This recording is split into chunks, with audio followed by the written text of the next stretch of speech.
Sa wakas, at nakarating ka dito sa storya ni Juan.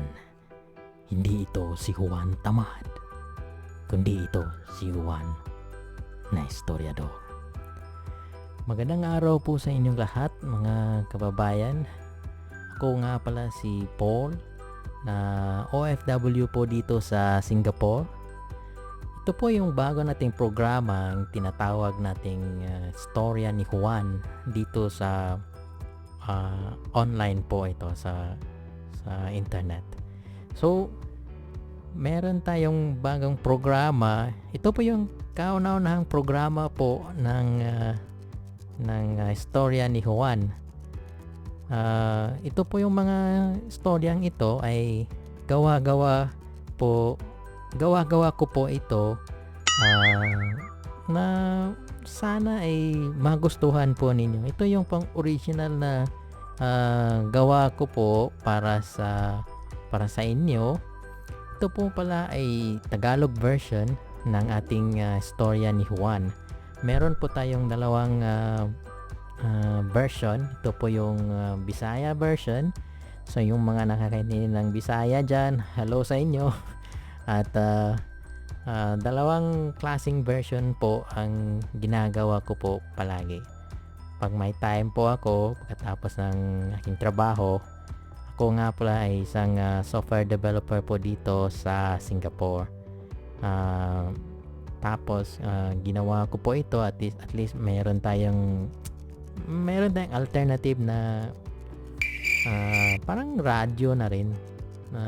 Yung mga stories po ninyo, isubmit nyo po dito sa amin at may i-share natin dito sa ating programa at meron kayong at mai-display natin sa ating mga viewers po dito. So, i-email nyo lang po. Nandyan yung email na nilagay ko sa screen. Mapa-flash po yan. At saka ito po pala ay isang so kung meron po kayong mga storya, i-submit nyo po sa akin.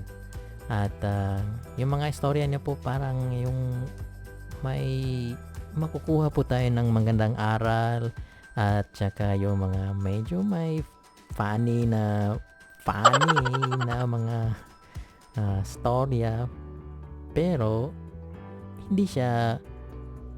hindi siya masama, hindi nang lalait ng kapwa-tao, mga ganun. So, in-filter ko po yun, yung basta walang mga masamang scene o walang mga ganun, kasi pwede din kasi pambata ito eh.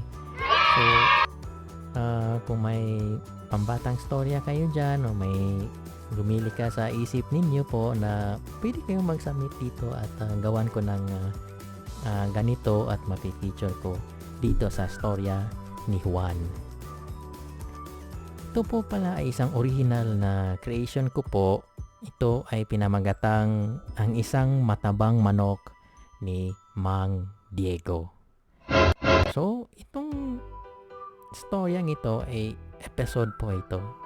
At saka ginawa ko po ito at sana po magustuhan po ninyo at mag-subscribe na rin kayo at mag-like sa channel na ito, sa storya ni Juan.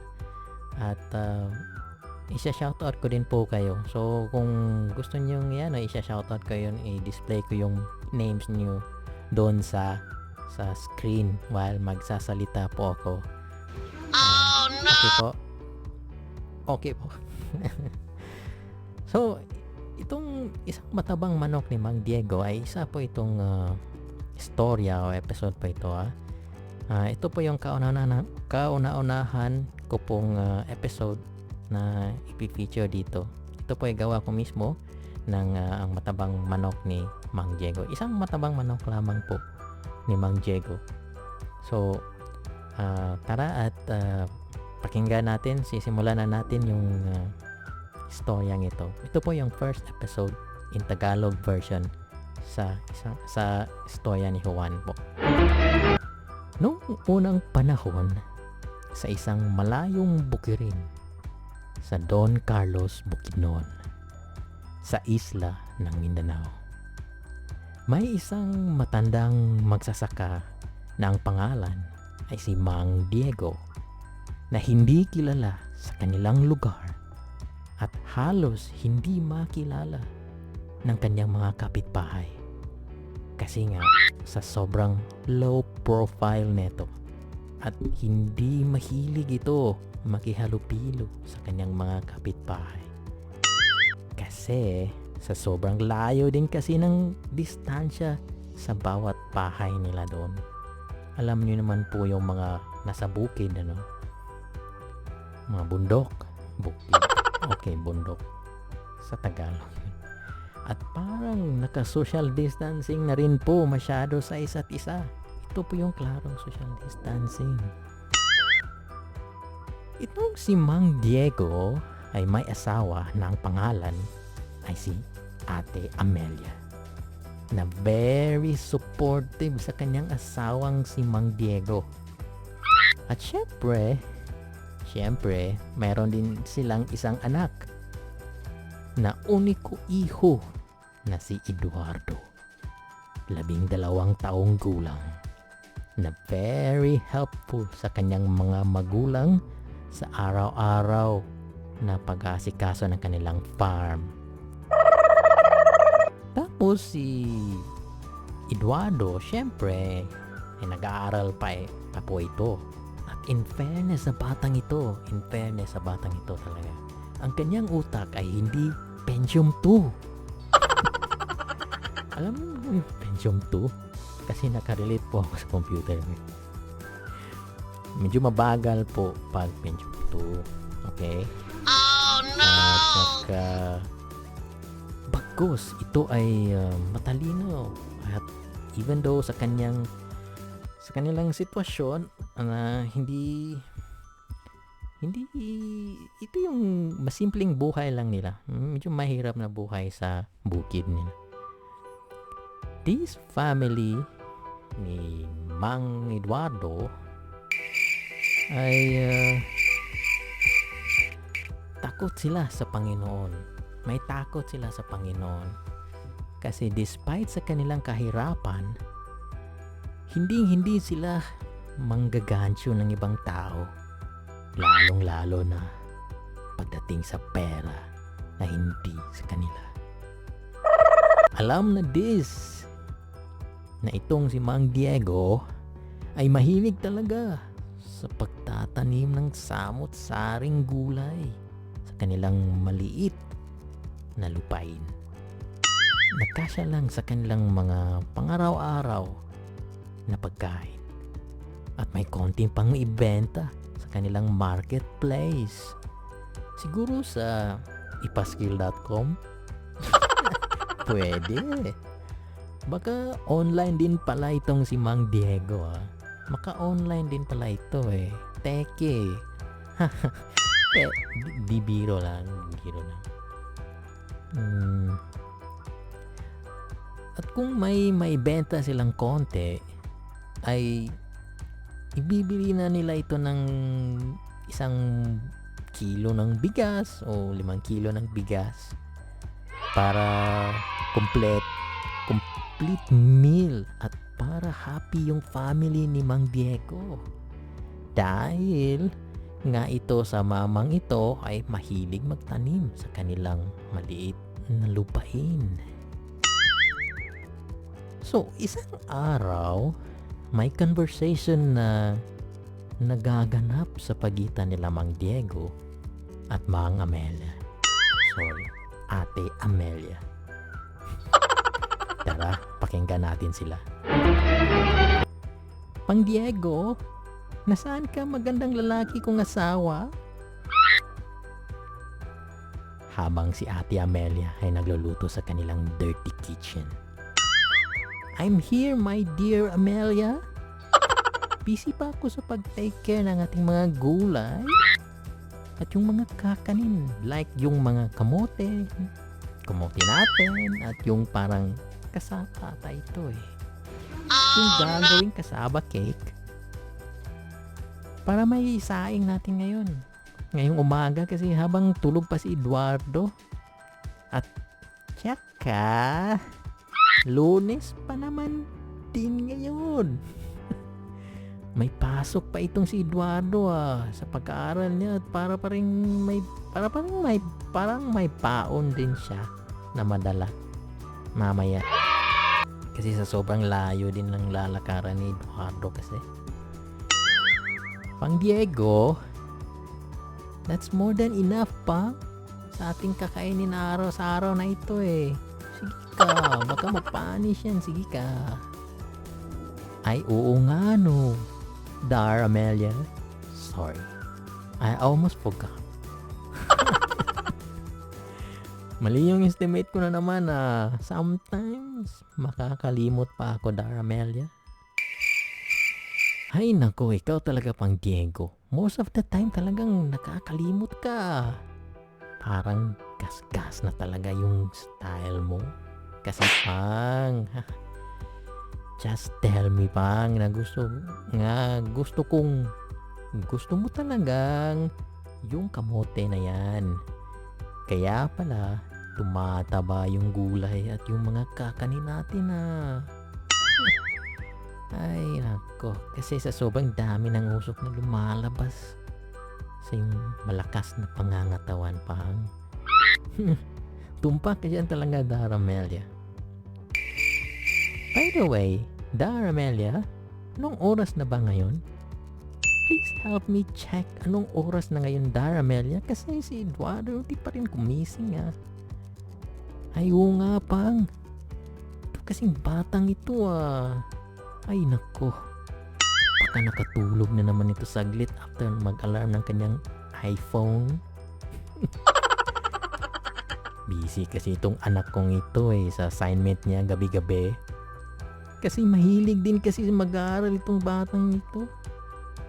Kahit nga wala kaming pinag-aralan ng kanyang ama, ay sikap pa rin namin pinag-aaral itong si Eduardo. At tinutulungan namin sa kanyang mga assignments gabi-gabi. Yun lang. But, sige lang. Makakaraos din kami nito sa pag-aaral ng batang ito. Sa awa ng Diyos. Hindi kami masyadong makatutulong kay Eduardo sa kanyang mga assignments kasi lalong-lalo na sa mathematics. Ito talagang mathematics na to. Pahirap po. Pero mas maganda makapag-aaral si Eduardo ng ganyan. But at least we can help him pag-English. Pag-English yung assignment niya. Eduardo, wake up! Kumising ka kasi Lunes ngayon. May pasok na sa eskwela. At malayo pa yung lalakarin mo May 7 rivers pang dapat mong i-overcome. Sige ka, baka late ka pa niyan. Ihatid lang kita dyan sa my first na river as usual dong. Eduardo, anong oras na po ba ngayon, Nay Amelia? 5:00 na sa umaga dong. Oops! Gone case. Tay Diego, ang aking mga uniform nakasampay dyan, baka mangangamoy na naman ng usok. Oops! Sorry nga pala That's okay, Dad. No problem, Tay. No problem. Actually, it's my perfume, Tay. Mas cool nga yun kasi ako lang yung may ganyang organic na amoy pagpasok sa school. Oh no! Ito lang po muna. At to be continued lang po natin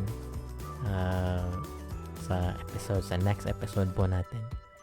Subaybayan po natin yung storya ni Mang Diego na pinamagatang isang manok ni Mang Diego. Isang matabang manok ni Mang Diego.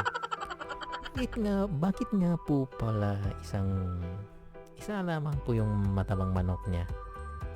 Sa sobrang dami na kasi ng manok, if naka-free range ka po dyan or yung pang free layers dyan na mga manok yung nangingitlog, pare-pareha sila lahat. same age, same lahat ng size niya, laki niya.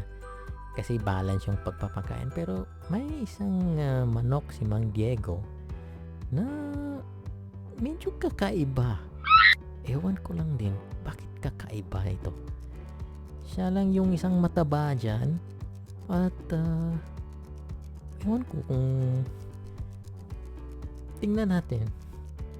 I-continue lang po natin sa next episode po natin. Ito po yung Tagalog version ng storya ni Juan po. At kung meron po kayong meron po kayong gustong i-shout out, i-message nyo lang po ako dyan sa channel ko at ma-display po yung name nyo dyan sa next episode na po. At saka i-share nyo rin po yung storya ni Juan na channel ko po at mag-like na rin po kayo at mag-subscribe para makapakinig po kayo sa iba pang episode po, mga next episode po ng storya ni Mang Diego at dito na rin po sa storya ni Juan. So maraming salamat po ulit sa pagtangkilik po sa storya ni Juan at God bless po at ingat po kayo palagi, lalo na sa pandemic na po na ito, at mag-social distancing na rin po at palaging magsuot ng mask. Okay po. Paalam po. Bye-bye.